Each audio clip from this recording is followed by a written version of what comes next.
প্ৰিয় শ্ৰোতা বন্ধুসকল নমস্কাৰ।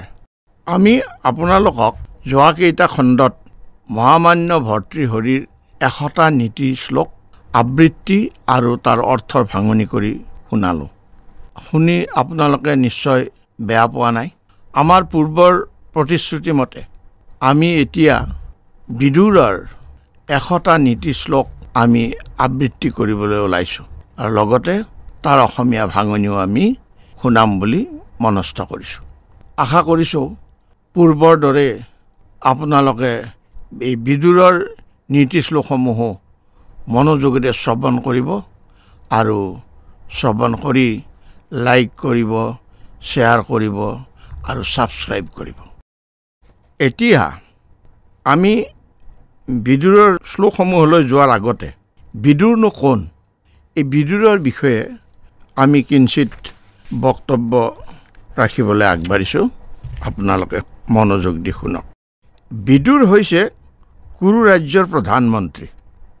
বিদুৰৰ পিতৃ হৈছে ব্যাসদেৱ কৃষ্ণদ্বৈপায়ন। মাকৰ নাম পৰিশ্ৰমী, কোনোৰ মতে শৰ্মিষ্ঠা। ধৃতৰাষ্ট্ৰ আৰু পাণ্ডু তেওঁৰ জ্যেষ্ঠ ভ্ৰাতা। বিদুৰৰ পত্নী আছিল সুলভা। মহাভাৰতৰ এক মহান চৰিত্ৰ বিদুৰ মহাজ্ঞানী আছিল। তেওঁ আছিল সৰ্বশাস্ত্ৰ বিশাৰদ। মহাভাৰতৰ প্ৰায় সকল চৰিত্ৰই পুনৰ জন্ম লোৱা কোনো দেৱতা বুলি কোৱা হৈছে। সেইমতে বিদুৰক ধৰ্মৰাজ যমৰ পুনৰ অৱতাৰ বুলি কোৱা হয়।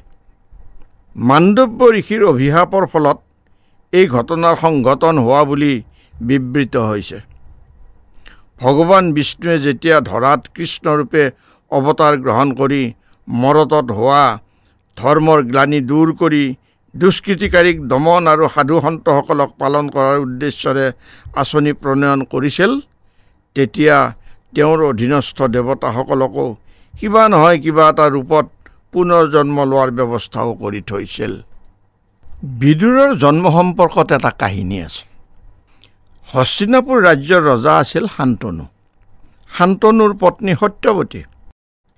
শান্তনু সত্যৱতীৰ যুগ্ম জীৱনৰ দুটি ফল চিত্ৰাংগদ আৰু বিচিত্ৰবীৰ্য।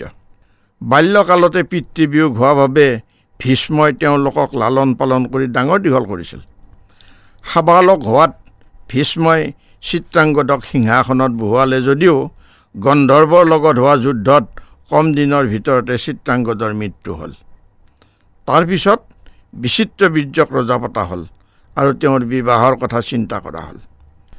কাশীৰাজৰ 3 কন্যা অম্বা, অম্বিকা আৰু অম্বালিকাক স্বয়ম্বৰৰ পৰা হৰি আনি ভীষ্মই বিচিত্ৰবীৰ্যৰ লগত বিবাহ কাৰ্য সম্পন্ন কৰিবলৈ আয়োজন কৰোঁতেই গম পালে যে অম্বাই ৰজা শাল্লকহে মনেৰে বৰণ কৰিছে।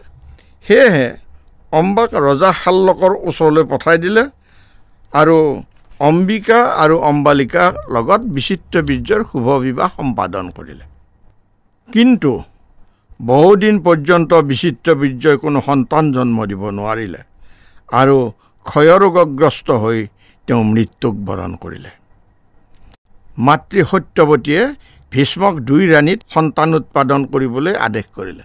কিন্তু বিবাহ পাশত আবদ্ধ নহ'বৰ বাবে দৃঢ়ভাৱে প্ৰতিজ্ঞা কৰা ভীষ্মই তেওঁৰ প্ৰতিজ্ঞা কোনো পৰিস্থিতিতে ভংগ কৰিব নোৱাৰে বুলি কোৱাত মাতৃ সত্যৱতীয়ে তেওঁৰ কানীন পুত্ৰ বেদব্যাসক মাতি আনি 2 ৰাণীৰ গৰ্ভত সন্তান উৎপাদনৰ বাবে আদেশ কৰিলে। উল্লেখ্য যে মৎস্যগন্ধা সত্যৱতীৰ কন্যাকালতে মহৰ্ষি পৰাশৰৰ লগত সহবাসৰ ফলত বেদব্যাসৰ জন্ম হৈছিল। মাতৃবাক্য পালন কৰি বেদব্যাস প্ৰথমে ৰাণী অম্বিকাৰ ওচৰলৈ গ'ল। বেদব্যাস দেখাত বৰ কুৰূপ আছিল। অম্বিকাই সম্ভোগকালত চকু মুদি দিয়াৰ বাবে পিছলৈ তেওঁ এটি অন্ধপুত্ৰ জন্ম দিলে, ধৃতৰাষ্ট্ৰ। দ্বিতীয় ৰাণী অম্বালিকায়ো সহবাসকালত বেদব্যাসক দেখি ভয়তে হেতা হৈ গ'ল। সেয়েহে তেওঁ এক হেতা পৰা সন্তান জন্ম দিলে, পাণ্ডু। সত্যৱতী এনে ঘটনাত বৰ দুখিত হ'ল আৰু পুনৰবাৰ অম্বিকাক আদেশ কৰিলে বেদব্যাসৰ লগত সন্তান জন্মৰ বাবে উপগত হ'বলৈ। এইবাৰ অম্বিকাই নিজৰ সলনি তেওঁৰ এজনী পৰিচাৰিকাক সজাই পৰাই পঠাই দিলে।